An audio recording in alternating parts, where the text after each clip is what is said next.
recording. Yep.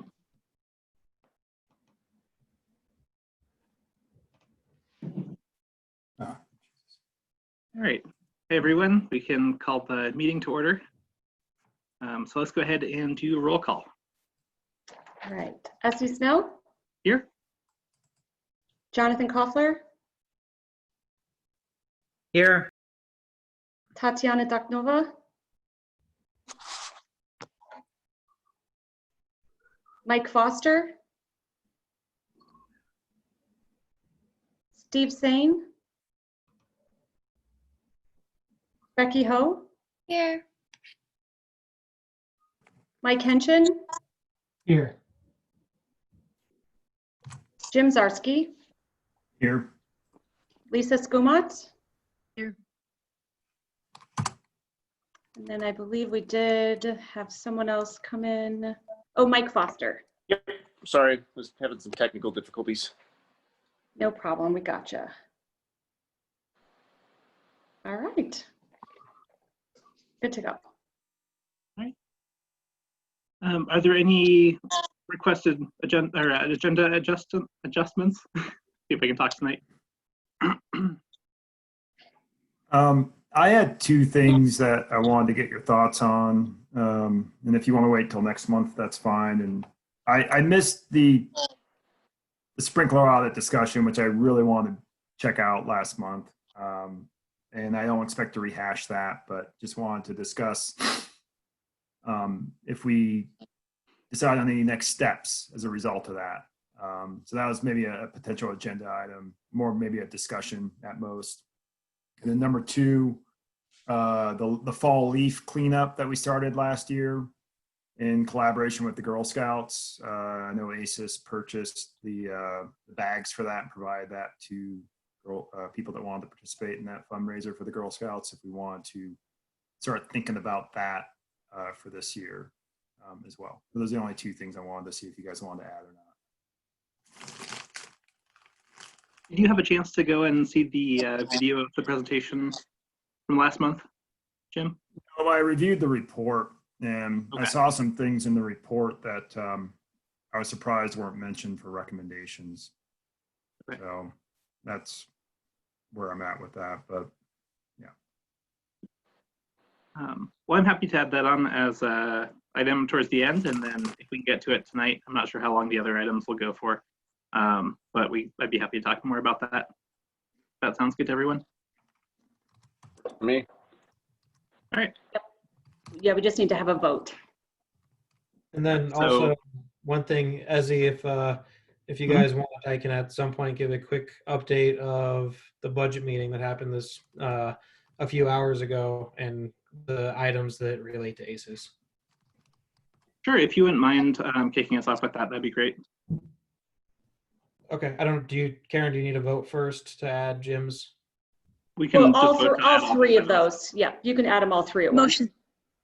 Motion to approve the agenda with 3 modifications related to the sprinkler system, something else, and the budget discussion at the end. Girl Scouts.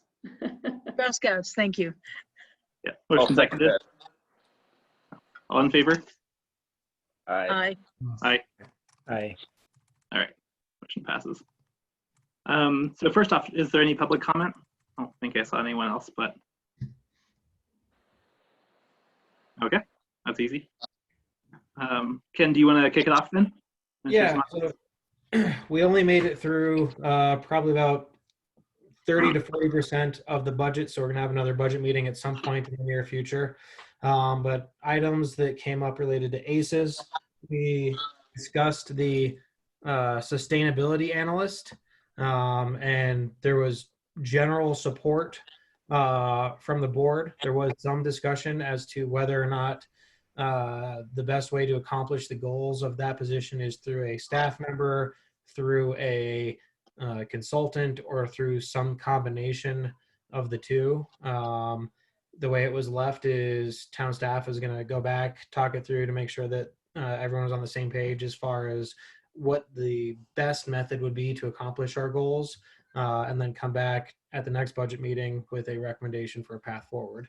But overall, there was, I would say, more than a majority of support for at least some type of position there.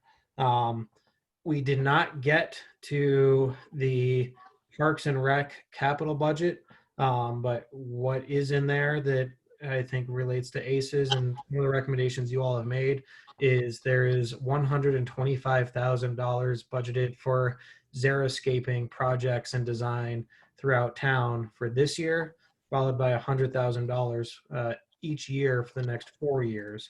So reducing the organic and water intensive footprint throughout town. So I imagine we will get to that when we have our next budget meeting, but I was very happy to see that in the budget. Cool. Thanks, Hey, Ken. Do Ken. you know if it's just Where- for landscaping or other sorts of like water reducing landscaping? It wasn't abundantly clear to me, and since we haven't got into the budget, we haven't heard the staff description yet, so I don't know for sure. Yeah, I guess that was going to be sort of my question too. What does 125K cover, right? I mean, So the one note that's in there is that the cost this year includes design work throughout the town. So my understanding is that probably means $25,000 for design work and then $100,000 to implement whatever design and plan is decided upon. That's just my guess based off how other projects have gone. I don't know, Karen, do you have other insight? Doesn't look like it's a. I don't at this point. Okay, so that's just my guess. $25,000 for a plan and a design, and then just $100,000 every year for the next 5 years to implement, I would guess. But I'll have hopefully more information next time we meet. great. Thank you.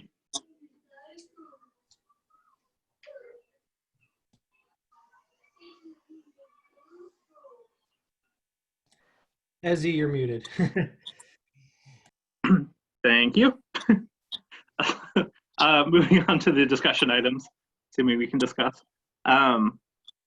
Is James on the line? Talk about the Dura route proposal. Yep, I'm here, Essie. Excellent. Okay. I'll turn it over to you. Perfect. So, yep, submitted this proposal a couple months ago to Essie and the ACES group. And we kind of focused in on one area of Superior. We started calling it just the North Rock Creek Trail. It's the trail just south of the sports stable, just north of the neighborhood right there. So kind of our program and how we would approach that trail is just looking at the current vegetation, which apparently right now it's just a nice collection of just smooth brome, mountain brome, and some perennial rye. There was some pine trees planted in there as well. Some of them are surviving, some suffered from the heat this summer. So given that most of that trail is irrigated, there's an irrigation system that runs about 75% of the length of that current trail. It's provided a really nice fertile area for vegetation to exist. Yeah, that first page kind of shows the project area. For some reason it's not there. There we go. So what can we do with this area to make, hey, if we want to highlight establishing native species, pollinator-friendly species in the town of Superior, would this be a good area to do it? So given what is currently at that location, you got that nice soil. It's been irrigated for the last couple of years. You have that nice trail running through it. Perfect opportunities to start putting in these little pollinator establishment areas. So just to run through the proposal really quick, step one would just be a soil sample analysis, just taking a few soil samples, what's going to be needed in terms of fertilizer and soil amendments, and then looking at what type of vegetation does the town of Superior want to establish in this area. Maybe instead of a monoculture of smooth and mountain brome, you want to put in something a little more native, maybe some shortgrass prairie species, and then rolling that into a reclamation plan that can be used for the construction implementation component. So seedbed preparation, that would mean bringing in the construction equipment You're going to be, luckily for this area, you're not starting from scratch. You're starting from an already established area. So that would mean, mowing that brome down to just an inch or two, and then coming in and interseeding it with the desired seed mix. So we provided a cost for just kind of a, pretty generic seed mix for those shortgrass prairie species. At that stage, you're not having to go in and disc and till and rip up the soil. That's already been done. You already have pretty much a good seed bed. So that's pretty good there. Seeding, again, what type of species do you want to put in there? Again, we just a generic, pretty basic shortgrass prairie mix. That's blue grama, that's western wheat. A lot of the species you would see throughout Boulder County. If you want to start putting in those, I'll get to the pollinator parts in a minute, but common milkweed is a very prevalent species you see. It's very pollinator friendly. There's actually parts of Superior that have tons of milkweed through it. So just incorporating that into this area too. And then of course, when you get down to step 4, the maintenance component, you can see it now on this trail, but there's about a 4-foot buffer on each side of the trail. And that's just mowed grass, keeping it short. And that's advantageous for bikers, walkers, just leaving some space in between the vegetative species and the person on the path. Once you start getting pollinators in there too, you're going to be attracting butterflies, moths, bees, and you still want to maintain that buffer so no one's aggravating each other. So just paying attention to that buffer, make sure you're going to maintain it and keep it. And that's really where you would only see maintenance for this area, is on that buffer. Nowhere else throughout that North Rock Creek Trail area. So some of the costs for just those items on the Rock Creek Trail, just the part that has already been established with the irrigation, we provided a proposed cost for that. And then on the west side of that trail, that's kind of just like undesirable vegetation as it stands right now. That would mean kind of going in there and doing a little bit more seedbed preparation, and those are the costs for that. And then, one of the bulk things that we talked about a couple months ago was this putting in these little pollinator gardens, and that can be used to highlight the benefits and advantages of pollinators as part of the Town of Superior's pollinator program, especially if you're trying to get that Bee City certification. So there's just some ideas on how to lay these out. We've got ideas on how to do that. We usually seed plugs just to make sure you're putting them in already established. They're easier to proliferate at that point.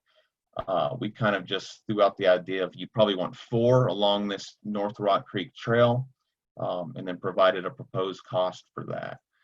So, all said and done, just kind of looking at that North Rock Creek Trail, getting it from a monoculture of brome to a more native shortgrass prairie with some pollinator gardens, we kind of came up with those proposed costs. So would love to field any questions that you guys may have, but just wanted to throw that out to you guys and see what you thought. Well, thank you so much. I really appreciate all the work you've done and the proposal. I think from the ACES perspective, one of the things I think is really cool is that this would be sort of a big demonstration area. I believe this is going to be sort of part of the trail that will connect Rock Creek to downtown Superior. And so eventually there'll be quite an amount of traffic on it. And so not only would it be much more attractive and support pollinators, which is nice, but it would also provide the opportunity to move away from irrigation and eventually turn that off entirely versus the existing sort of irrigation maintenance that's currently going on there. And it's a pretty big tract of land. So I think from our standpoint, from sustainability standpoint, it offers the potential to reduce water, reduce maintenance, especially since we're not using electric equipment, encourage pollinators, and then also have a more attractive landscape to boot. So I think it's a really cool idea. And Ken, that's one of the reasons I was asking too earlier about the xeriscaping, is because I think at least just for myself, I think this approach offers a really attractive alternative, because rather than just getting rid of plants, it's really replacing existing sort of boring monocultures with a much more sort of interesting mix that's more attractive and also reduces water at the same time. So I guess that was part of my question too, is like, you know, is something like this potentially up for consideration, given that there's an existing budget in place that's being finalized right now? I think that given the current budget item that's under discussion, I think this fits in very well, and I agree. This looks very attractive. The one thing that I would mention to both the committee and to James, you as well, just assuming this does go forward and it does come to the board for approval, or if it even needs to come to the board and it just gets implemented. A few things that we have heard about that area in the past. It's also known as Tract H, that entire area. The OSAC and PROSTAC committees see that area as a wildlife corridor. So whatever we do, we don't want to make it so dense that wildlife can't go through it. And then that's also been a very consistent comment from the residents that back to that area as well. So as long as we can make sure that we can affirmatively say that adding this type of vegetation won't inhibit and hopefully will help increase any type of wildlife activity, I think that makes it even more of a slam dunk. I got a couple of questions. You know, really just two right now. One is you know, they've already dug up a big hunk of that, right? So it isn't clear, it isn't just grass all the way across there now. It's just bare dirt where I don't know, they had to redo a culvert or something through there. Do we know how much more they're going to have to dig up? And with all of that you know, I call it landscaping, but basically they're wiping away the hills, you know, right, you know, where they're going to build houses. Do we know if there's any more of this that's going to have to be dug up as they continue to develop? And how would that impact us? So go ahead. No, I'm sorry. I just want to make sure that everyone's aware that Matt Rarick is on the line with us. He's the park superintendent. So if he has any information regarding this, we can direct some questions to him if he has answers. Yes, I can speak to that. They've basically torn up everything they're going to tear up. They had to run the lines for the FRICO lateral lines that feed some of the farmers downstream. So they've done their extent. We did have a fence on the north side, which we may have to reestablish 10 or 15 feet along that north end in the northeast corner of it, kind of parallel along the Tract H. But there shouldn't be any more significant effects inside Tract H beyond what we've already seen at this point. If anything, they'll be doing a little bit of grading to handle any water issues and make sure that gets mitigated and moved out. So we are good on that part. Okay. But even, you know, would that impact the budget here as well? Now that, I mean, it's not a huge chunk of this, but there is a fair chunk that's just bare earth right now. Yes. Yep. They are on the hook to reestablish that. They'll probably come in and reseed it, regrade it, amend the soil, and put that back to pre-existing conditions, which is the smooth brome kind of meadow type thing that we have. Okay. And then the second part, can you just comment a little bit more on how the irrigation would be phased out? It wasn't totally clear that would actually happen. That's something we can do once the native-ish grasses, whatever those look like. We can cut the water down or even shut it off for weeks or months at a time. And then unless we get a drought situation, then we could kick it on, run some cycles, and then we could shut it off. We would be able to do drip irrigation through some of these beds if we were going to do some of these pollinator beds. We could run some drip irrigation, and the majority of the native would be off basically shut down, except for these areas if they need more water. Okay, so just as soon as it's established, it would basically go away, except in, you know, maybe July, right, or something like that, right? Yeah, yeah, that's the end goal that would be nice to achieve. Obviously, there's always no such thing as average in Colorado, so yeah, we'll have to see how that looks and keep a diligent eye on it to make sure we're getting the results that we want. And year after year, that was one of my biggest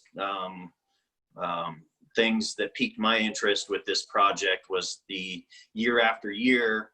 I know eventually it should be self-sustaining, but that's the biggest thing I need to wrap my head around for this whole project. Yeah, and how, you know, I do know that trail is eventually not just going to dead end, right? It's going to go, you know, combine with other things. I mean, is there any sense of how this would move forward and combine, or would that just have to be tackled at that time point when the trail system finally gets completed? I think once that system, if we have this plan in place and we do all this work, by the time Toll Brothers gets into that far eastern end, I think we could probably incorporate the seed mix in with the native grasses. And when they finish that section down there, that would just be kind of an extension of it. And we need to still determine what exactly that eastern end looks like. There was talk of some sort of playground elements that helps tie into the neighborhood as well. So we have to kind of vision what that area down there will look like. And then obviously we have this Tract H, which is its own kind of corridor type thing. So. Gotcha. Thank you. Mm-hmm. Well, and actually, that's interesting to hear that there might be a playground at that end, because if that is something that comes to fruition, then having some kind of small pollinator gardens might actually be an even better fit, provide some education and stuff in that area. So that's really cool. Yeah, And definitely lend itself to that.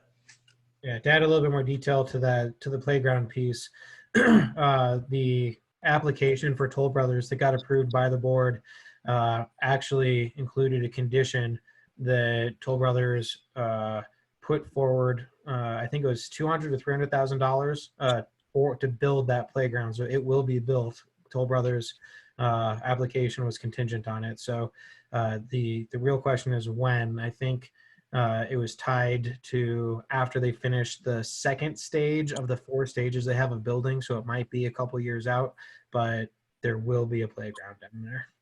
Cool. Well, it sounds like too, if you know the whole area that's been dug up needs to be finished off and reseeded anyway, this could be an ideal time to, you know, sort of make it a more interesting mix rather than just a monoculture. And James, to Ken's point, do you want to talk a little bit about how you see this impacting wildlife as a wildlife corridor versus kind of the existing monoculture? Yeah, absolutely. And that's a great point. And Matt brought up a good question too I'd like to address. But yeah, Ken, depending on the wildlife, whether it's like sage grouse or some animals, wildlife that like living on the surface and can kind of nest in those grassy species, we actually can zero in on doing bunch grass species, and that just kind of leaves open matrices in between these areas for those species to live in. It also makes it easier for other forms of wildlife, say deer. I don't think they're going to get that close to 36, but to get around. But once you have that cover, but the understory is open for moving around, that becomes advantageous for those types of species. So that's, you know, when you're thinking about sod grasses or bunch grasses, you'd almost want to lean towards the bunch grasses to have those open areas throughout your area. And then Matt, you brought up a good point, and my colleague Virginia Brown's also on this call, and she can help with this help me explain this to you. But you mentioned the maintenance component of it. I mean, yeah, the good thing about mountain brome is it's pretty much a sod forming grass, comes up really easily, very low maintenance, but it can completely dominate a landscape. It's not the most desirable vegetation to look at. But, you know, when you're starting to look at shortgrass prairie, maybe some of those more native meadows species, getting those started, you know, you're just in the first year, maybe the first 2 years, you're going to have to evaluate your mowing program and maybe your spraying program. So you're going to have a little bit of weeds to deal with, but that's going to happen everywhere. But as those native species start to really proliferate, they'll outcompete those for almost the entirety of that species. But Virginia, are you on? Do you want to touch on that? I think that's a really good point by Matt. Yeah, you know, those longer term prairie plants, the native plants do take slightly longer to establish. I think you have to be prepared for, like James said, the maintenance the first year, unlike some of the more aggressive monoculture grasses. You plant and they're instantly green in a month and you don't have to do too much. But there's not a whole lot of benefit. So with the right maintenance and, you know, monitoring to make sure everything gets done at the same time or at the right time, you can anticipate pretty low maintenance going into the future and really very minimal water needs once the plants are established. Because the native worm season bunch grasses that also provide habitat, their roots are really deep and they have very low water needs. Okay, that's great. That's great to know. What about the establishing some of the wildflower species in there, in that with interspersed with this? It should just kind of continue on its own, right? Or are we going to have to mow and overseed annually for the first 5 years? Or I'm just trying to make sure we can keep up with everything to establish and get the end goal. Virginia? Sure. Yeah, so in the open seeded areas, it will be a little bit heavier on the grass, but we will definitely incorporate some flowering species, and they do reseed themselves year after year. You know, for establishment and to control the weeds and everything, usually we don't go super heavy on the flowers initially, but just some key species that people might be able to recognize and are kind of robust and a little bit more aggressive, so you don't have to compete with the weeds so much. And then with those smaller gardens, kind of pack a lot of the pollinating flowers in there, and then there will definitely be some drift from those gardens into the open areas, just for some natural spreading and reseeding. And a lot of times, once you start maintaining a prairie with minimal inputs and you've taken away the aggressive non-native species, a lot of seeds that have been in the soil for a long time will start to come up that have been mowed before and they never really had a chance. So I think you'll be surprised at what comes up. But yeah, reseeding every year is not something you need to do. Sometimes in the area that I'm in, occasionally it's just a community kind of involvement. You can spread seeds during the winter of flowering species just to improve it and get more diversity, but that's kind of an optional thing. Gotcha. Thank you.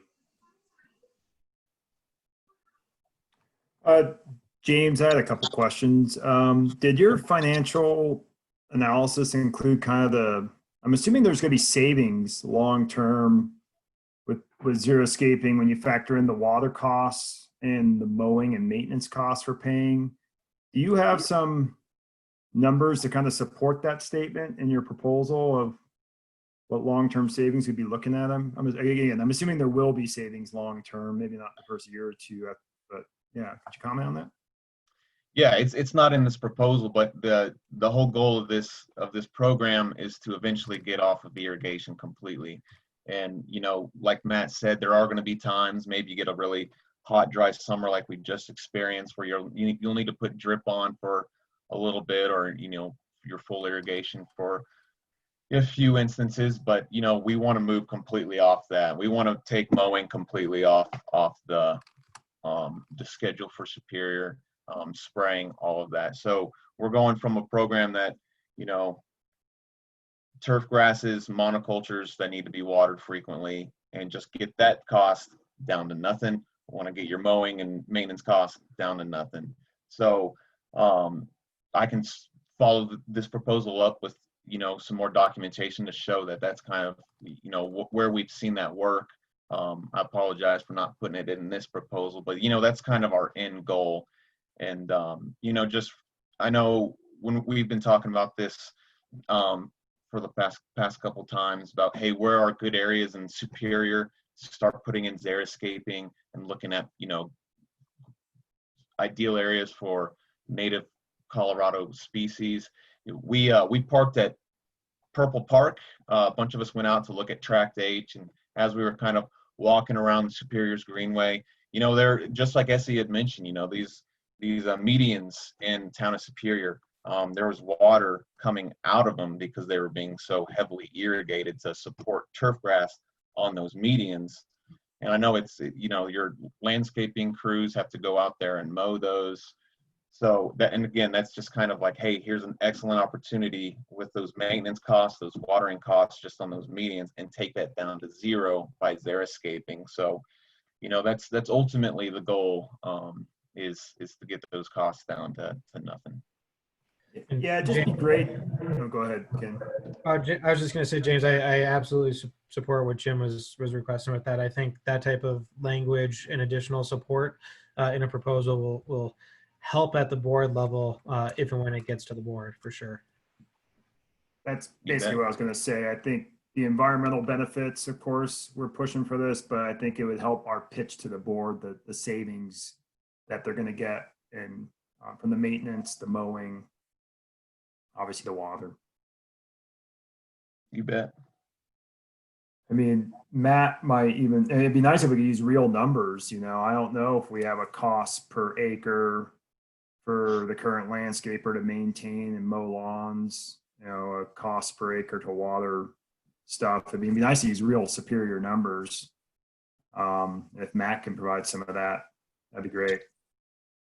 Yeah, we have to do a little digging, and we could pull some of that up, and we can show what we've used on this area alone, or compare it to some of our heavy turf areas. We could compare that usage as well. So we just have to pull some data from utility billing. Yeah, that'd be awesome. Well, if it works with you guys, I can reach out to Matt maybe tomorrow or next week and just about, you know, hey, can we focus in on an area, look at those costs, and I can certainly build that into this proposal. So Matt, I'll probably reach out for your contact info at some point.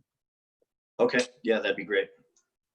And I had a second question, James. I mean, now that you've already kind of studied the Superior area, I mean, I know you said you got to do some soils and stuff like that, but I expect that to be kind of similar across town of Superior. How repeatable could this design be used in other areas around town, or is it really going back to a clean slate every time we choose an area that you need to, like if we move on to the medians next, is that going to have to be a whole new design, or will we be a leg up because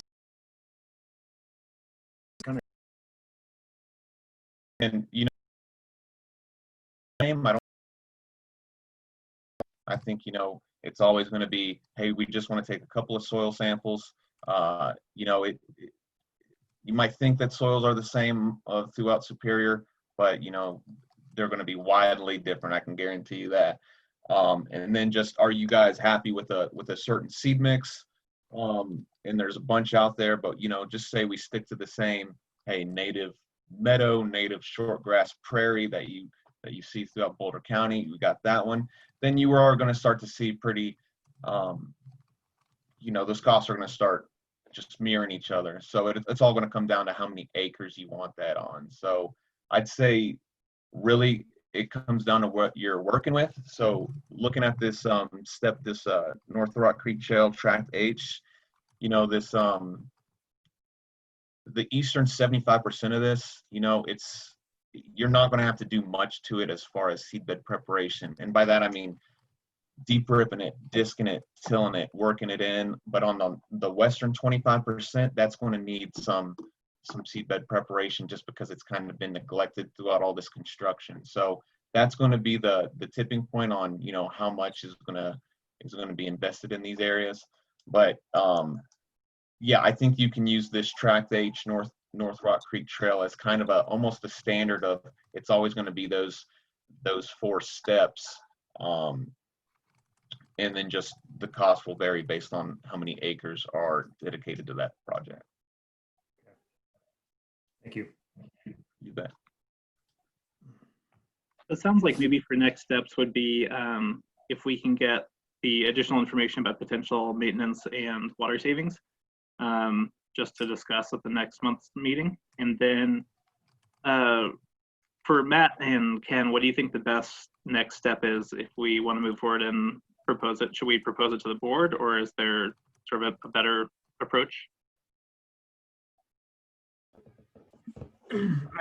I would say once you guys get the proposal that you're happy with, once James had a chance to make those updates you just requested, I would say just make a recommendation that we move forward with the project, if that is what you believe makes sense.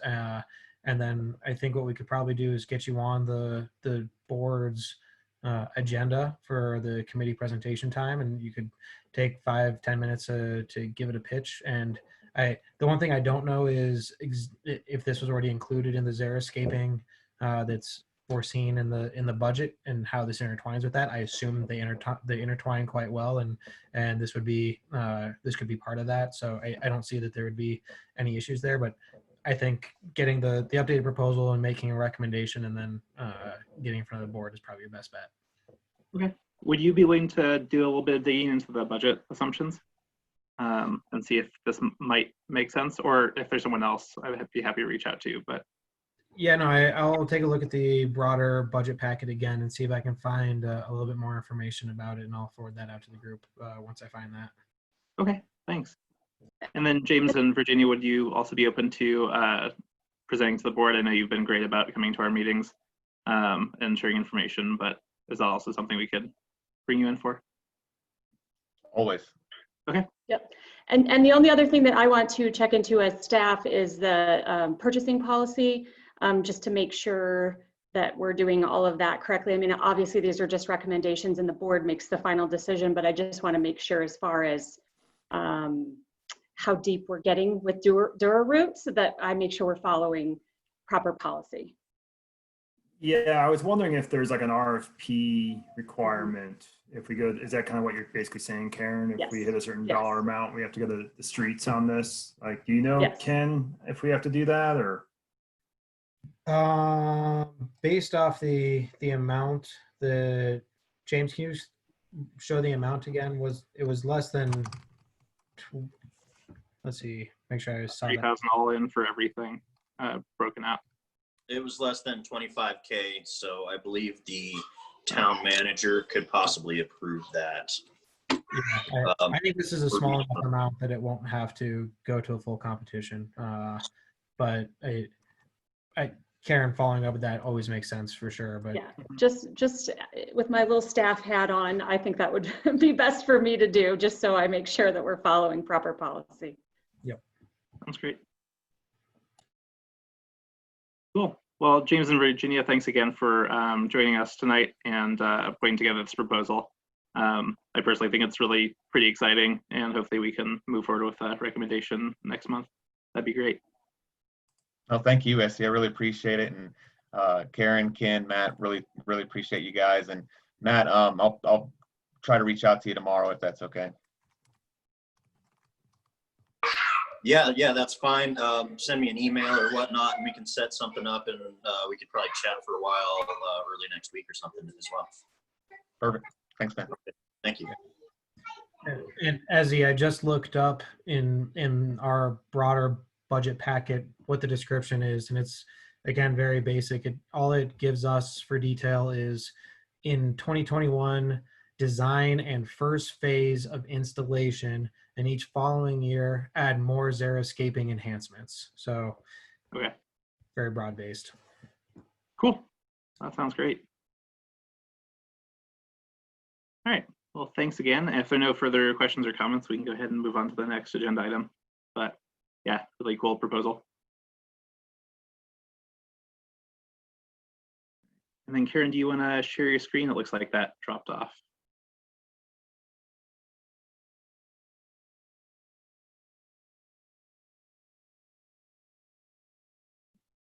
I think you're also muted.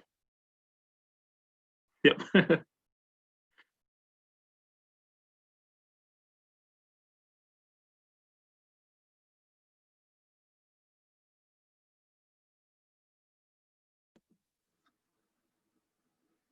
I guess we can go ahead and start the discussion. The next agenda item is about finding some Sorry leads. about that. Oh, sorry. Yep. Sorry about that. Is my screen being shared or no?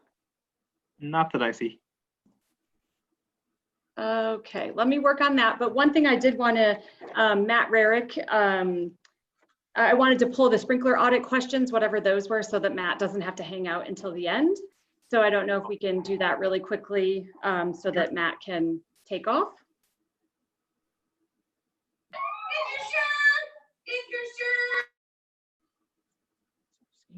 Sure. I guess, I don't know, Essie, maybe it's easier just to direct this to you. I mean, I saw the top recommendations that came out of that report, and I can remind you all of them. I have it right in front of me here. It says repair, replace broken sprinkler heads, correct heads with overspray, and then correct tilted heads and low heads. I think those are the 3 top recommendations there. Did we discuss any other, did we discuss any action items going forward other than just those will get fixed here at some point?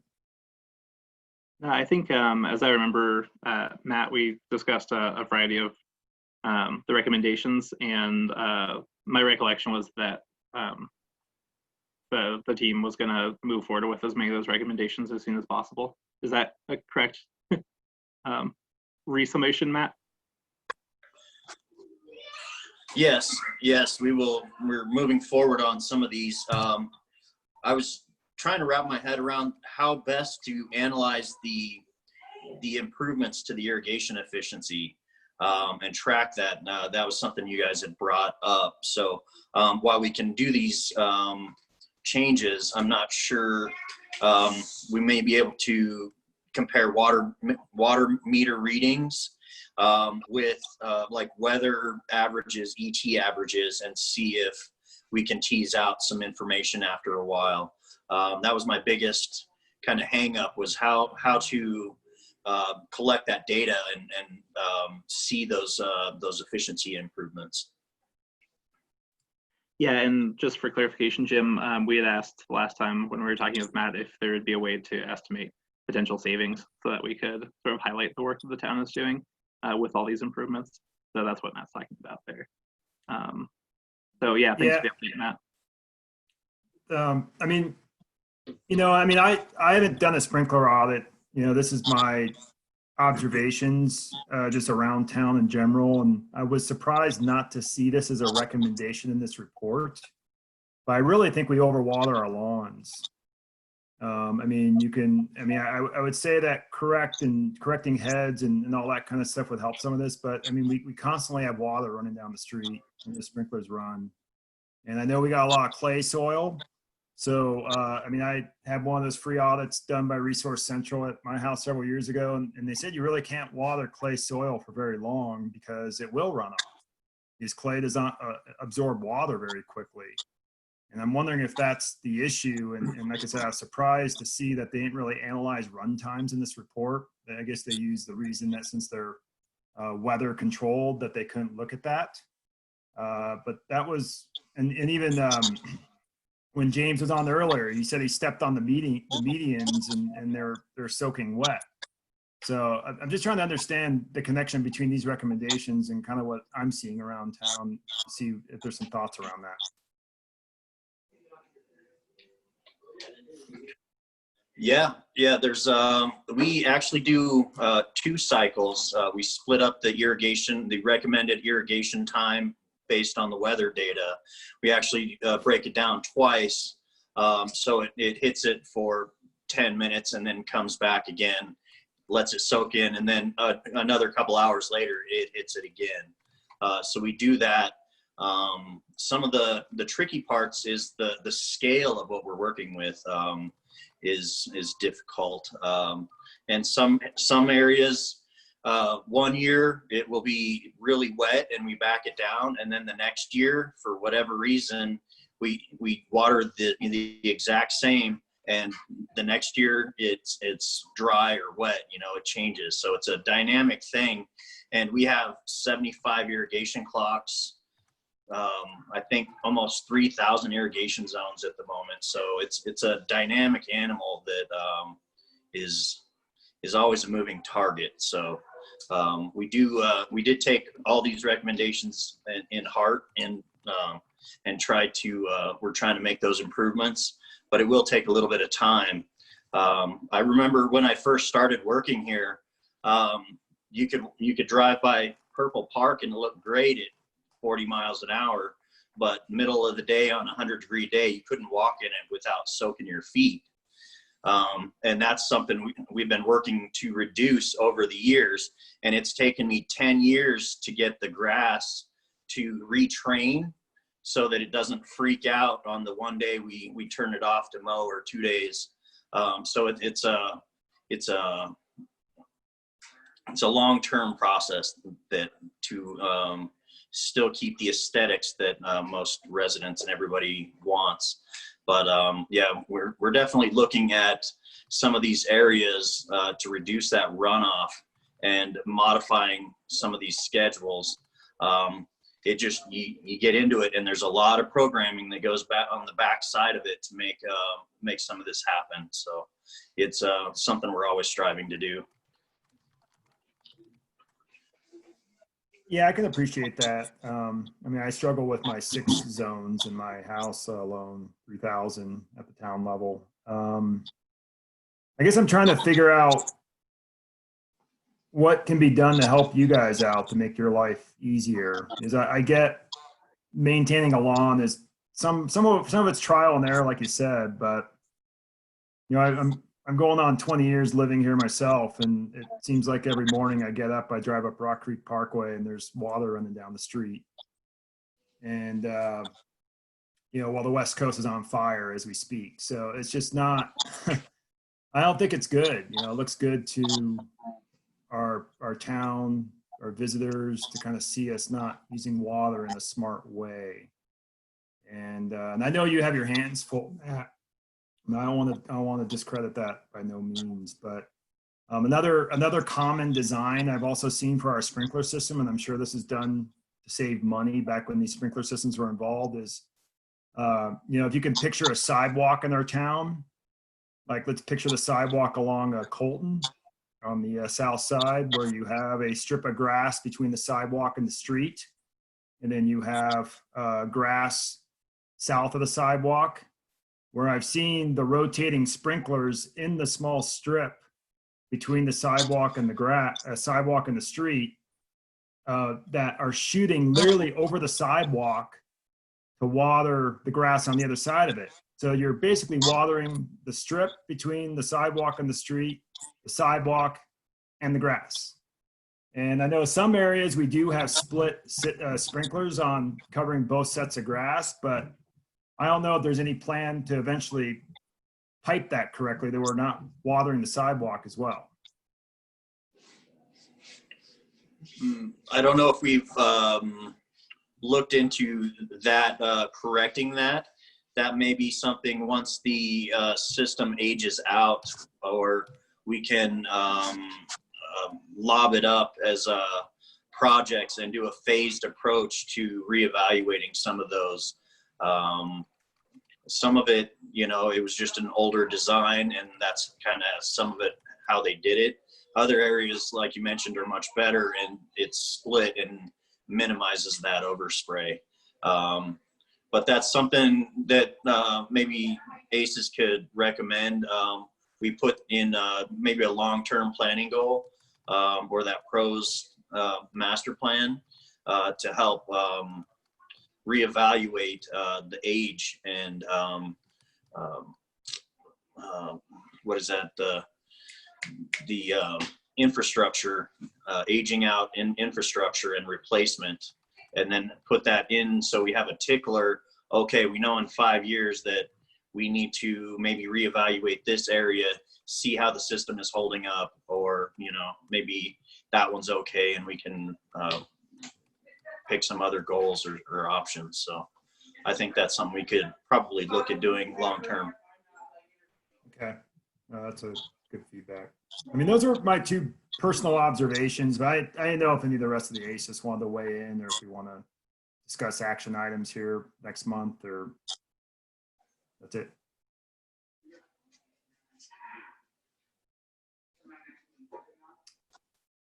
Okay. Well, thanks, Matt, for your feedback on that. I guess we'll, Thanks, Matt. I know we got Yeah. other agenda items. Let's go ahead and move on then, and then we can discuss if there's a specific recommendation we want to make along those lines, Jim, next month. Okay, sounds good. Thank you, Matt. Thanks, Matt. All right. Thank you, guys. Have a good night. Thanks, you too.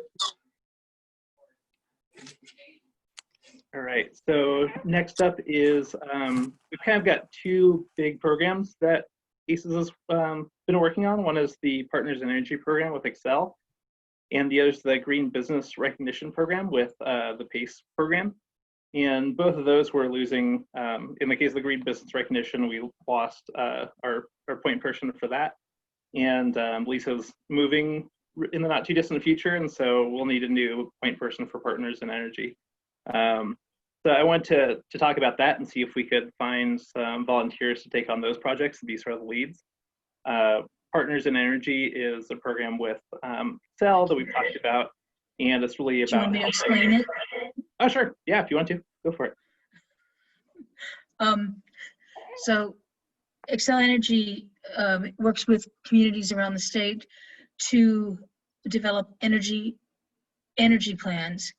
Not really a sustainability plan, but rather an energy plan that's really focused on energy. They'd like the town to establish certain goals for energy savings and develop a plan that involves a set of activities for residential, commercial, or other things that are relevant to the community. They have a website that has plans for the other cities that they've participated with, so you have some idea of other initiatives have been taken by Louisville or Vail or who knows where. Lafayette, I think, was one of them. And they put together some initial activities for us that they thought might be relevant based on some early discussions. Things like an education program for the residents, something for businesses and so on.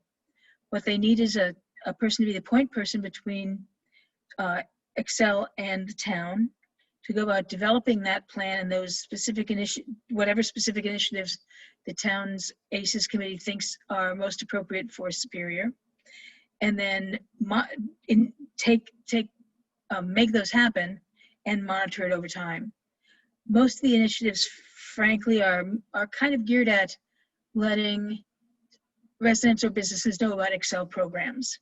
But in the end, it's geared toward trying to produce a savings in energy use by residents and businesses and the town itself over time.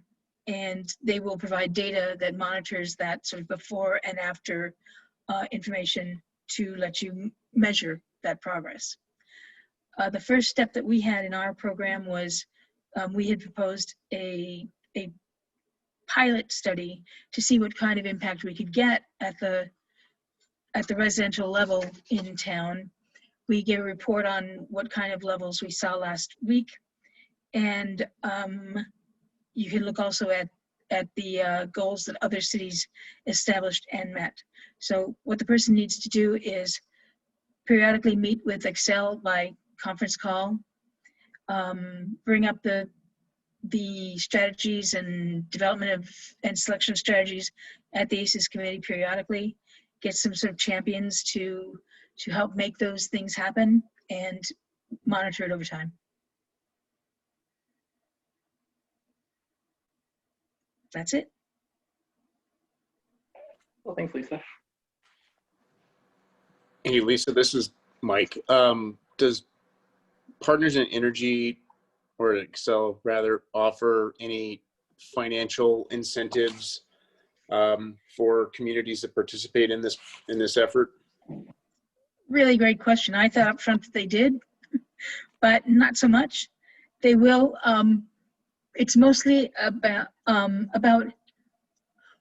guiding us, I think, in developing strategies and providing that kind of help, sort of planning assistance, but not really labor assistance. Not, they might prepare a brochure or something if we ask nicely. They did provide some energy saving kits that we delivered around to some neighborhoods, because we had hoped to do them more broadly at our various events, but all of our events got canceled and they were taking up room in my garage, and I was selling my house. So we ended up giving them to the test neighborhoods that we had for our pilot test, which worked out too. That was given to residents of the town, so we achieved the goals. But anyway, funding isn't really what this project is about. It's more like planning assistance.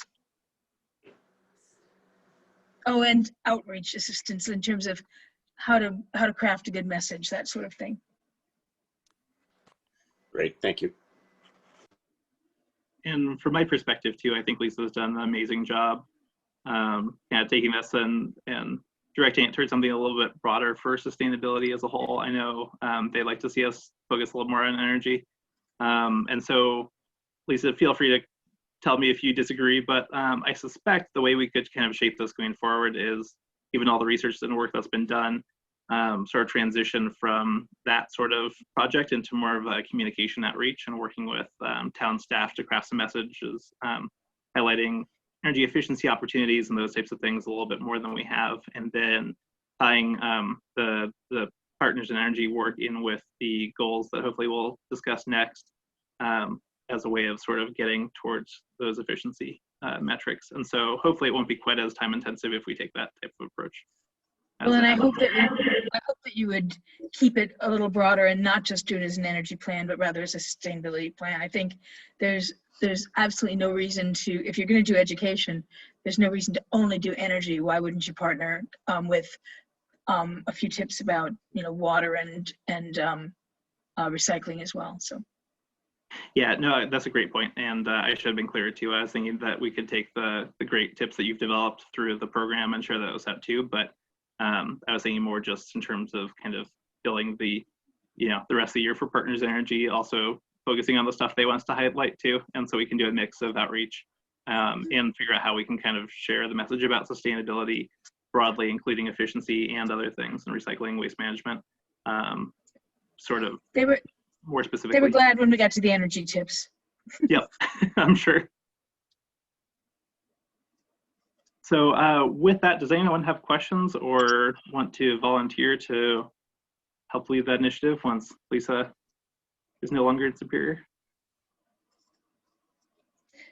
By the way, my house closed about two and a half hours ago. Oh, wow, congratulations.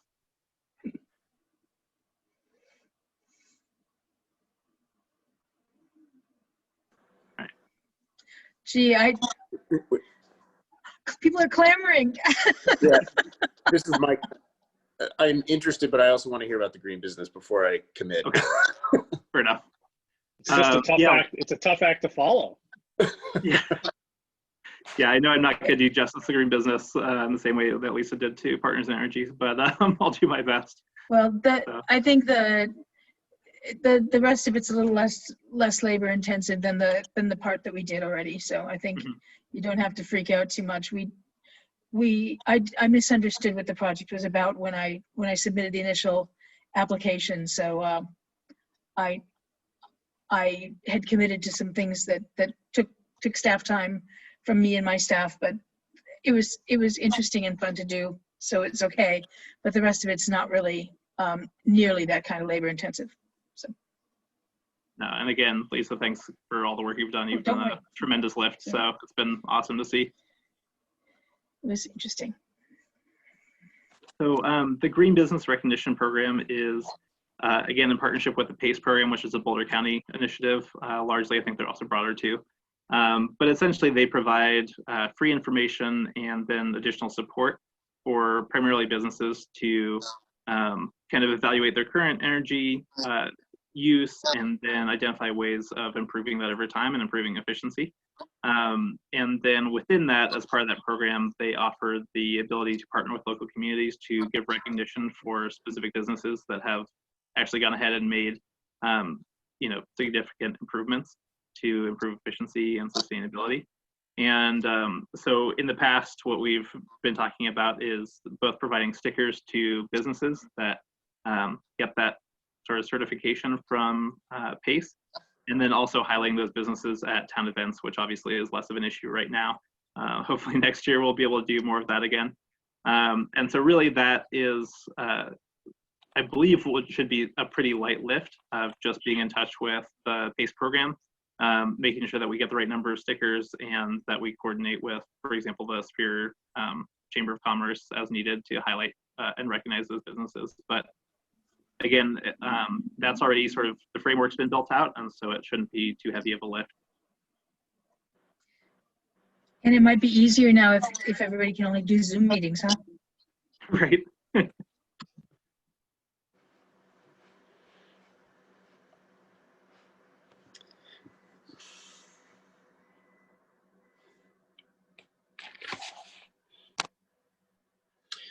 So this is Mike. Between the partners in energy and in the PACE, are there any, or has there been in the past any bridging of these two programs? For example, partners in energy helping to support the PACE program, so we can get more businesses involved and provide whatever technical information that they need, or information through Excel to take advantage of financial incentives, rebates, and whatnot, or is that an opportunity moving forward? I think that's It's an a really- opportunity. That's oh, sorry, go ahead, Lisa. I think it's a very tangible suggestion that can be made as one of the strategies that would be part of the energy plan developed with PACE, with PIE. They're really interested in Chamber of Commerce, involvement and all that kind of stuff. So PACE involvement or coordinating with PACE would be something they'd be very happy to see as part of the commercial strategies. Okay.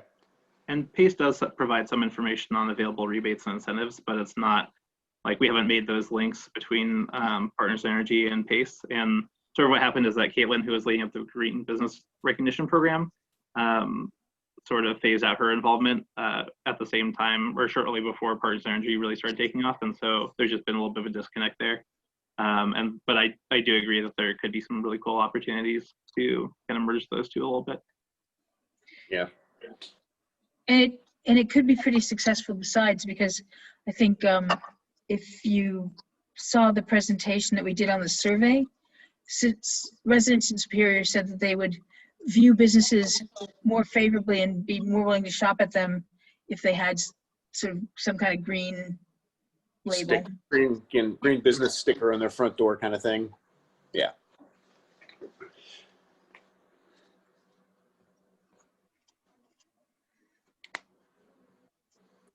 I think I'm not sure it would drive them off of Amazon. I'm not sure it would truly drive them off of Amazon, but it wouldn't hurt. I think just given my background, Partners in Energy sounds interesting to me. Something I could probably run with. Okay, Great. that would be great. And that's, I think, sort of the more urgent need too, since there's this transition happening. So that'd be great if you'd be willing to take the lead.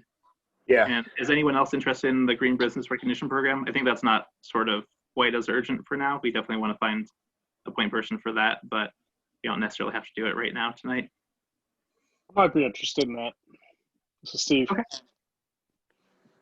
I'll ping you offline. Okay, that sounds great. And Lisa, I'd love to maybe connect with you offline just to talk a little bit more detail so we don't take up the committee's time. Let me give you my phone number. Or Okay. I'll send you my phone number or something. How's that? Okay, perfect. Thank you. Perfect. I forget Cool. these Thanks get again, Mike. recorded. Yeah, everyone will have your phone number. Exactly. Cool. Thanks so much, everyone. Thank you for taking that on. I think Excel was getting tired of me putting them off and putting them off. So thanks, Mike. Yep. All right, so next item is to finalize recommendation for town sustainability goals, and I'll pass over to Mike Henshin, sorry. Mike, do you want to share your screen if you're able to for those goals? And we can kind of discuss them as written and some of the other suggestions that Mike Foster put in. And I added some comments earlier today as well. Yeah. And then And I my have some hope for- comments too. excellent, okay.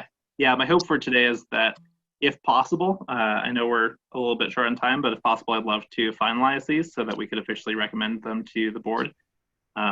So if we can try to keep things as streamlined as possible, I want to have a good discussion, but it'd be fantastic if we could go ahead and recommend some goals tonight. Great. Over to you. Yeah, sure. So to recap, we, the town's current goal, the board does have a goal which is generic and just says it's something approximately just says support environmental sustainability. And we've discussed many times that we would like to establish more specific goals and more ambitious goals that can then direct our efforts, the board's attention, and the efforts of the sustainability analyst that we eventually hope to have on board on the town staff or as a consultant. So we've talked about what those goals should be a few times. I've got them up here on screen. We've got a few comments to talk through. I guess a few thoughts I'll share, overall. One is that I would encourage us not to have a huge number of them. If you have too many priorities, then it's hard for any of them to feel like a priority. And I'd encourage us to be pushing the ambition of the town. If we're not the ones who are pushing aggressive action, then probably no one will. So we've got 6 or 7 here. There's some discussion and then some additional comments from Mike below. Why don't I just recap where I think we stand, and then let's discuss the substance of them. We've generally tracked the subjects of these goals to the subjects we put out on our scorecard. We're tracking sustainability metrics. First is air quality, which is to get the ozone. We might change this, I wonder, just to say ozone and particulate matter, but to keep these below the EPA standard. And this is sort of a long-term effort to reduce the sources of these pollutants. In the case of ozone, it's both oil and gas extraction and burning of oil and gas that create these for the most part. And we can contribute to that in town. We may consider adding PM 2.5. Not that historically we've had a problem hitting that standard, but that we have exceeded it just within the last couple of weeks with the wildfires. So it may be something we want to at least mention. Second goal, which I also think strongly we should keep, is focus on climate and the state's legislated goals that were passed last year are represented here. These percentages, including 90% reduction in greenhouse gas emissions by 2050. I think our town we can propose that the town set its own goal to track that and to take town actions that meet that. I had an alternate in here, as I see your comment saying you prefer the first one. And I agree. I think the percentages in years is more tangible than the degrees Celsius thing. So I'm also in favor of keeping the percentages by years. Waste, I think we've gone around a couple times, but we're clear that we do want a waste goal. I think we've gone back and forth on what that should be. What was still in here was percent recoverables remaining. We had a second one on recycling rates. Down below, Mike Foster, you proposed a waste diversion. These are all various metrics. I'd love to have some discussion on this point today. Energy, we had 3. As I like your feedback to try to get this to 1, so have fewer total goals and just streamline them a bit. I think this also requires some discussion. In my opinion, focusing on renewable electricity is may not be the highest value thing for us to do, although although I love renewable electricity. And I only say that because I have a reasonably high degree of confidence that the progress that Excel and the state are making across the whole electric system are actually pretty swift, and that we certainly, if they fall off of those or they fail to meet those goals, then we would want to take action. But I don't think it's our highest value for the town to try to do more. And I think, as evidenced by all the trouble Boulder has had trying to do more than Excel with municipalization. Okay, and then I see an addition of one for water, which is TBD. You've suggested something on per capita domestic water use. So these are all these. I have thoughts on what the energy one could be. And then Mike Foster, maybe you can speak to your feedback, and Ezzy as well, and then we can talk about the few that merit discussion here. Sure. Thanks, Mike. So what I tried to do is take all the work that you all had done with the goals that Mike just talked about, and really tried to dial them into just a really short, concise phrase. And there was some some additional comments that were made, and so what I then tried to do is if you scroll down to the next page where this key strategies to achieve goal, is then get into the details of how we might achieve that goal, or some additional information relative to this overarching goal. My other overarching comment was, I think to help keep the goals front and center and remember when these goals are supposed to be achieved, in my opinion, I think we need to have set 1 year for the goals, and whether that's 2025, 2030, 2040, 2050, I'd love to have a discussion about that. I think it'll be easier on the town to remember, oh yeah, all of these goals, we want to accomplish all these goals by, let's say 2040, as opposed to, oh, this one's 2022 and this one's 2031 and this one's 2050. I think that could get really confusing, and so having one target year for all these goals, I think will really help dial in messaging and keep us on track. So again, tried to consolidate all the great work that has been put into this to really capture the essence of what the goal is.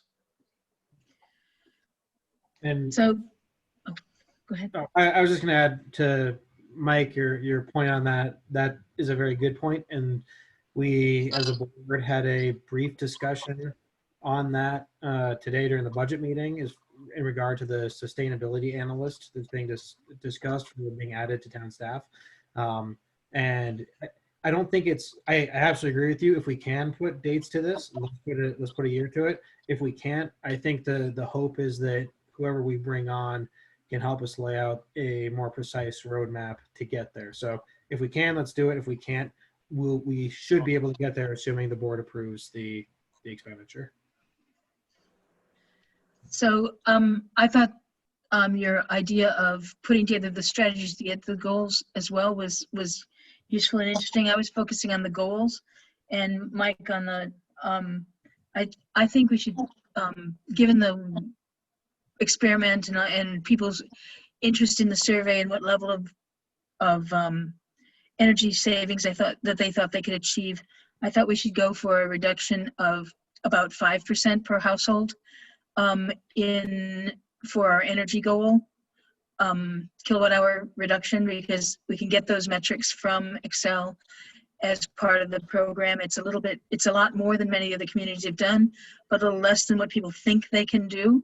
And so I think it's not a bad number. You're welcome to reconsider that, when I'm gone. But in any case, my recommendation would be that we put in there a 5% reduction over current use for the town.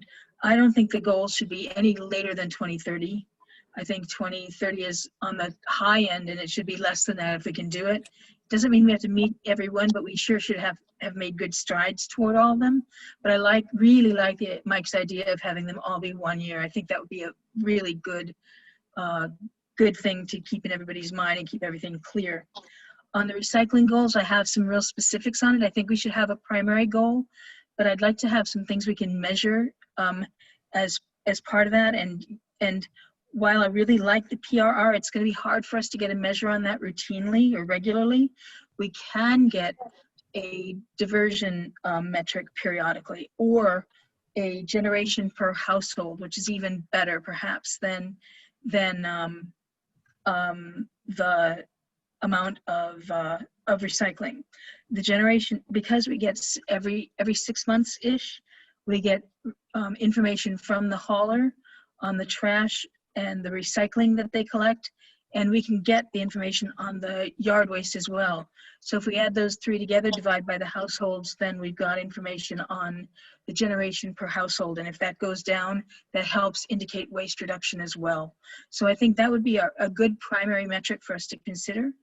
As a secondary metric, I'd say, the recycling and organics over that generation rate, which is the diversion rate. That would be a really good metric that we could also get every 6 months. Third, I think we should consider the one of the steps that we did in our study, which was we went around to a sample of households around the town, opened up the recycling carts, didn't do anything with the recycling carts, just observed the percent that looked like they were clean. And that doesn't mean, digging through it. It doesn't mean, it doesn't have to be to the nth degree. But I think monitoring the percent of households that we inspect out of a good size sample, and by a good size sample, it's more than 68, less than 270. There are a couple of thresholds we could be looking at. And if we get the percent of those as a decreasing number, I think, or an increasing number for percent that we would regard as clean, not having wrong recyclables in, not being poorly prepared, that sort of stuff in, then I think that would be a really good metric for us to include, as well as a secondary metric that we monitor, so that we end up knowing as a committee what things we need to be providing better education on going forward. And finally, I think the PRR is a really great overall metric. The problem we have is that it's going to be difficult for us to measure it all the time. We may have to wait for the times that Boulder County does waste compositions, which is periodic, but it's not annual. It's more like every 5 years, maybe every 3 years. So we wouldn't be able to get as often as we can get both generation per household and recycling rate and cleanliness stuff that we can do by observing, by simply opening up dumpsters or recycling carts maybe every year, every 6 months or something, and coming up with a metric from those. I think those would really give us a great idea that 5% energy use gives us a good energy goal. And these secondary metrics for the recycling, I think, would be really good at informing us and monitoring how we're doing. Cleanliness is important. By cleanliness, I mean sort of the right recyclables and not more than the right recyclables. One of the nice things about water is that we can measure it ourselves, and we have some information about how much water use we have per household already. And I think that might be one of your metrics, and that's something we can expect to go down. And you can look at the report we did for how much it went down just from our little baby education program. So I think those are the kind of metrics I think would work really well for us. And I'd be happy to write you some notes if you didn't get the notes. Hey, Lisa, this is Mike Foster. Quick question. Or maybe this is a question for Karen. Does the town get any information on the commercial portion of the waste stream and what the diversion rates are like? Is that something that we have an opportunity to get from haulers? They consider that business proprietary. They would never tell that. But I guess you can't even really do a drive-by survey to figure that out, because you don't know what days things are collected. Yes. It's a big unknown in so many communities. So the town doesn't collect any franchise fees or anything like that based off of commercial waste collection? No, but you also can look at kind of, it's possible we could get companies that care about being green, like Target or like maybe Costco, to report information. That would be a big chunk of our commercial. So it's possible that we could do that, but we wouldn't get it from the haulers in a million years. And one point to that, and you all saw that we had the discussion at the board level about our next waste contract, and that discussion didn't go the way I wanted to, and I I had a migraine myself that night, so it was a very frustrating conversation for many reasons on my side. But when that contract actually comes to us for approval, I imagine you guys will get a chance to opine on it and give us an opinion, or at least I'm hoping you'll have the opportunity to do so. If there's something that you want us to push for, I am happy to ask the question of, hey, can we get stats on diversion and whatnot? That would be amazing feedback that we can push for when we have that conversation. If you can't And we measure, get it for you can't manage. residential. We don't get it for commercial. We already get it for residential. Okay, gotcha. It's So I reported, guess I my- believe, every 6 months. I guess my point with the commercial side is if you can't measure it, you can't manage it. But Yes. I mean, that's a good question through all of these, though, right? How many? Lisa brought up some good points about things we can monitor. How do we monitor these others, right? I mean, is there? I think there's a local air quality monitor that we can look at for the ozone. I mean, but Yeah. but how do we? How can we actually monitor our greenhouse gas emissions locally? Well, the county And I does- forgot one of the metrics that I was going to suggest also, and it may be a little too political, but I think it's really important, is if the little monitors could check the plutonium, that would be nice. Yeah, I would that's a good really one. like to see that. But I mean, it's just in general. I mean, these are great goals, but how many of these can we actually monitor and put a check mark and say, yeah, okay, we're hitting these goals or not? Well, we can monitor the water ones, we can monitor the waste ones I mentioned.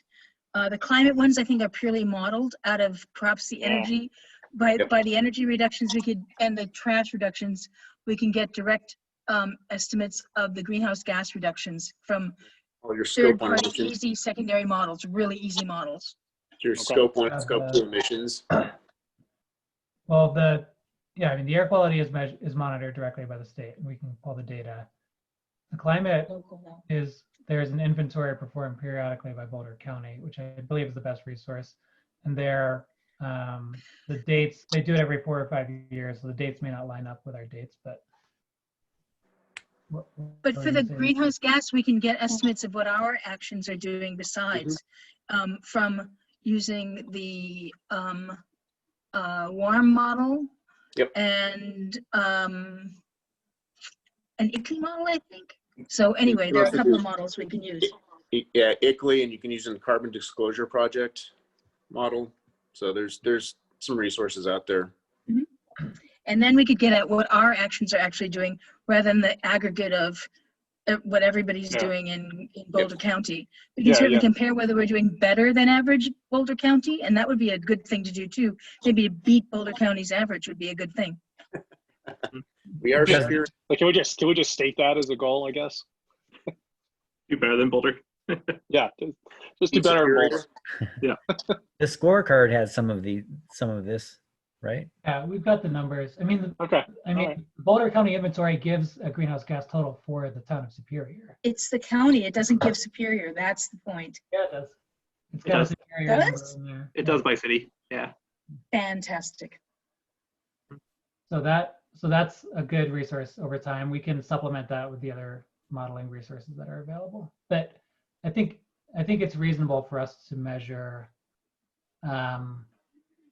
everything that's on here right now is my takeaway. And so, okay, and so the challenge with the greenhouse gases is maybe like the formal inventory isn't done every year, so we have to wait several years. So that might be. Yeah. But to some extent, we can monitor it, or we can estimate it in between with these modeling tools. We can easily estimate the interims, yes. Yeah. Right, because it's the end year that you really Easily. care about. Your base year and your end year. Okay, well, to move us along, I'm going to make a couple of suggestions. One is that in the interest of setting a year, like it's got to be either 2025 or 2030, and it can't, like, anything later than 2030 is like meaningless. And so if you guys want to set a 2025 goal, that's great. I think at the town level, like nearer term is going to actually drive action as opposed to longer term. Again, Yeah, there's sort of goals to drive action. So I'd rather, like to your point, have a sooner rather than later date so that we can drive some more serious discussions and actually have some progress on these. I agree. Okay, so I'm just making some live edits here, and so on the climate one, I'm gonna do the 2025 goal that we already have, and I'm just gonna index on that one. Cool. Why don't you put 2025 at the top, like was suggested by the guy Or we who's, can make them all, yeah, they can all be by 2025.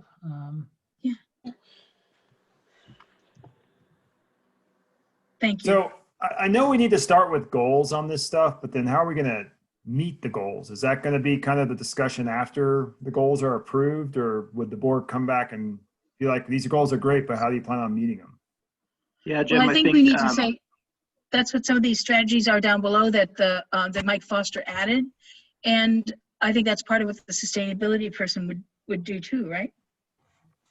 I would think so. There would need to be an ongoing effort there. I mean, if you look at like, for better or worse, the way like state governments have approached this with climate change or renewable energy is set the goal first, and then there's like state agencies that develop the scoping plans for how to meet the goal. And the goal is constant over time, but the scoping plans and the programs like evolve and shift as people see what's working and what's not. I think that's the right kind of model. I mean, set a goal. We need to have some idea that it's achievable and that there are ways to achieve it, but the goal can be firm even while the ways to meet the goal evolve over time. That's my perspective. So like, to give you an example in my head and to see if we're on the same page, like with the 100% renewable electricity goal by 2030, we'll just say that's what it is for now. Once the goal is established, would we then hire a consultant to do a kind of renewable energy study and say, this is our goal to be on 100% renewable energy by 2030? Can you look at everything we're using at town and residential and everything and tell us what we need to do to get there and build a plan for that? Yeah, that's not, I mean, in this case, I'm actually going to suggest we remove this one, but if we kept that one as an example, I would think, you know, if there's a staff person full-time, they can do a bunch of the research and say like, look, communities around the country that have set a 100% renewable electricity goal, they've done it one of three ways. You know, it's a combination of build more, blah, blah, blah, build more solar, get the utility to do X, or, you know, buy the credits on the market. Here's the advantages and disadvantages, here's the costs. And I think if we had a staff member, they could do that. They could hire a consultant if they need to. Then there'd be some cost to the town maybe to pursue those options. I think it's okay if we as a committee haven't like fully scoped all those things. Okay.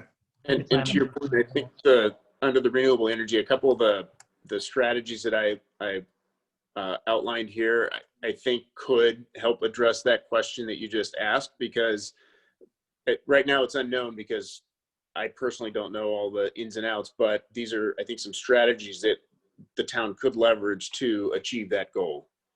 And then I think it would be up to either that staff person to dive into these to say, okay, here are the specific things that the town would need to do in order to achieve this strategy, to achieve this goal. One of those strategies might be, yeah, we need to hire a consultant to do a full-blown energy audit. Yeah, I mean, yeah, my perspective is, go ahead. Yeah, you go ahead, Ezzy.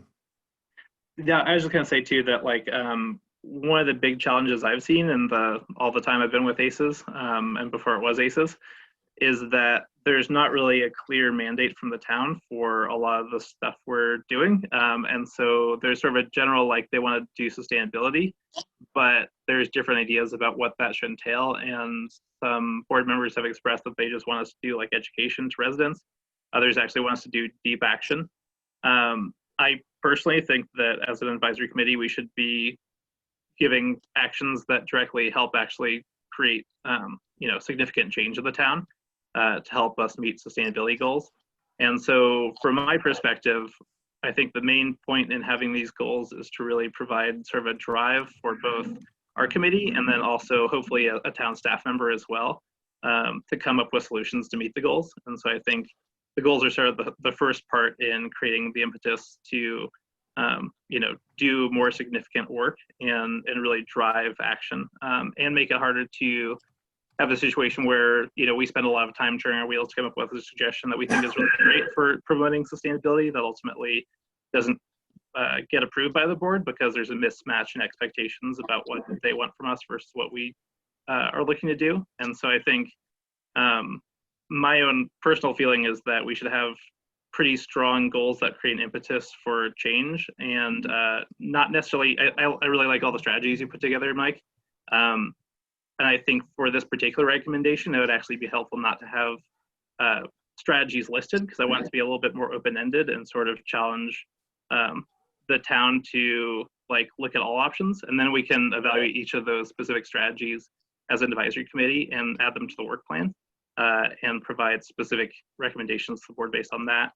So I think from my viewpoint, it's going to be really helpful if we have like a handful of goals that focus each on air quality, climate, energy, water, and waste, maybe transportation if we want to, and then have those be pretty strong goals that are going to kind of be a little bit of a kick in the pants to spur on significant action going forward, is my hope.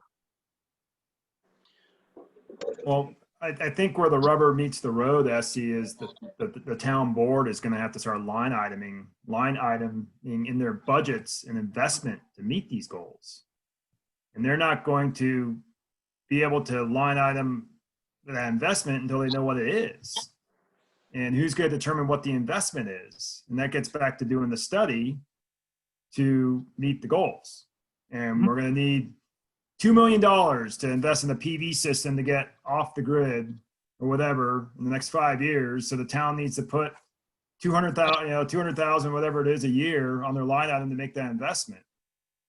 And that's, and I get the goals as the first part, but I'm kind of thinking, how far are we out from where the town is like, okay, yeah, $500,000 a year to invest in sustainability to meet our goals by 2030 or whatever the number is. I'm just making numbers up.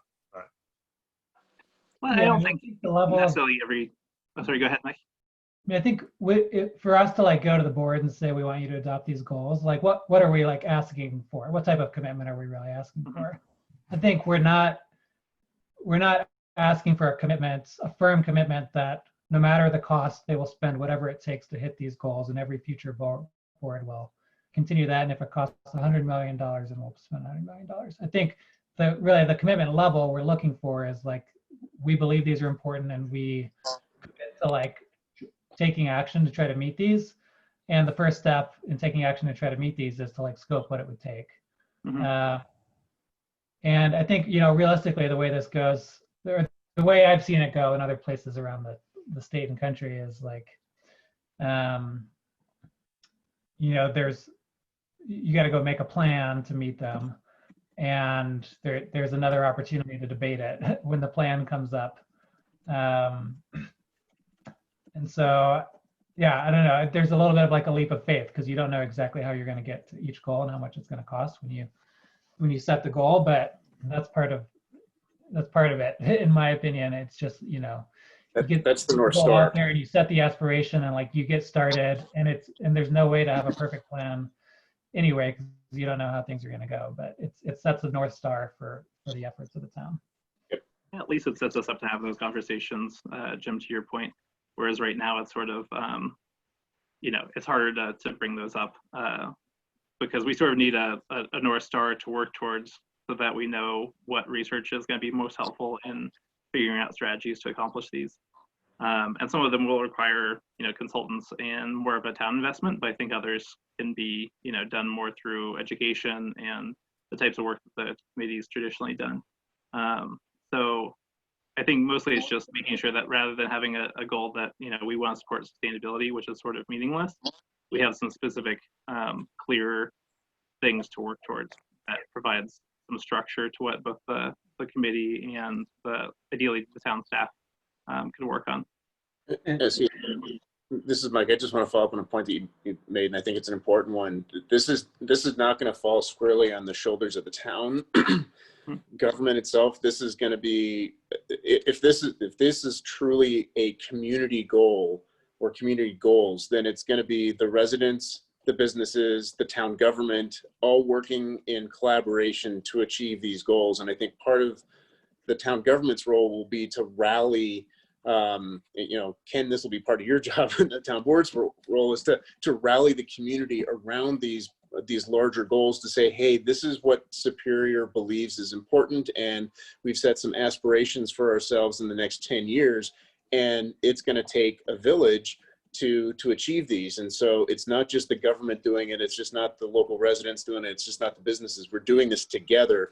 And I think there's some maybe some new partnership opportunities that might come out of this with the Chamber of Commerce and potentially Excel and Partners in Energy, where we can leverage things so we can achieve these goals and leverage the strengths of each other, rather than the town thinking, oh, we've got to foot the full bill for this. Exactly. Yeah, and I think that's a good point. And one of the conversation points in today's budget meeting, Assistant Town Manager Martin Toth, I think put it fairly well that this first investment of a sustainability analyst is really that signal of intent that the town does prioritize this. And we've had this as a town, sustainability is a town goal, but what does that mean? Because we haven't really gotten anywhere over the years. We haven't been able to get from town A to point A to point B on this. And really this investment in the analyst is to help us get from point A to point B. So I think, yeah, there's that hopeful North Star that we're all aiming towards, but I would say that there's a really strong sign from both the board and town staff that we're here to support those goals going forward. At least that's what I think. That's good to hear. I think that's all correct. And then just as a staff person, just keeping in mind that this is the great, excellent first step is getting these goals defined. Like, as he said, that broad statement is kind of meaningless. And so the work that you're doing right now in defining those is the first step, getting it to the board, getting the board to buy into it and approve it and pass it on to the town manager to direct staff to take care of it. So these are all excellent steps, and just defining these goals is the first step in making all of that happen. Well, I guess my concern is I don't want the town to get cold feet when they see these goals and be like, oh wow, this is gonna be a big investment. You know, even with help, it's gonna be a big investment. We need to know how much we need to invest to get there, and not just, oh yeah, this looks great, approved, let's move on. You know, I mean, we want to meet these goals. You know, we want to set realistic goals, and I'm on the same page with everybody here. Trust me. But I'm just trying to think of the business person sitting on the town board, being like, "Wow, this is a big deal. Can we do this?" You know, and I don't know if Ken, if you can. I mean, you already kind of answered part of the question. No, it's a valid point, and I have stopped trying to anticipate how agenda items will go with the town board, because every time I think I know exactly what's going to happen in a meeting, I turn out to be completely wrong. But I think a comment that Mike made earlier in the garnering community support and community feedback in support of these is not just our job, but I think it also helps if you guys can do that when these type of things come up to the board level. If there's any type of outreach that you all can do to the community to kind of say, hey, we've been working towards this, we have an opportunity here, and this is really where we're actually the rubber meets the road, we're gonna make a decision, and let the board know that you support this, and if we can garner that type of residential input and feedback. I mean, I'll be honest, we all read the staff memos and all the data that comes to us for every topic at every meeting, but when we get even just a handful of emails, say 5 or 10, it makes a difference. It's that barometer telling us that there is some interest in the community on these topics. So anything that not just we at the board level can do to get that, but that you guys can push for that will help as well when we get to that point. So this is Mike Foster. I've got a sort of a step back question here. Has ACES done any community engagement? I know we've done some surveys with on the recycling and garbage service, but have we done any surveying around their kind of thoughts and feelings around what sort of goals the town might want to set? And if not, do we have an opportunity to do that, to Ken's point, before we present this to the town board to say, hey, we went out, we did a couple of focus groups, we presented our goals, ideas, and this was the feedback, and based on that feedback, we're presenting these finalized set of goals for town board consideration. We did surveys and focus groups as part of this study that just completed and that we reported on last month.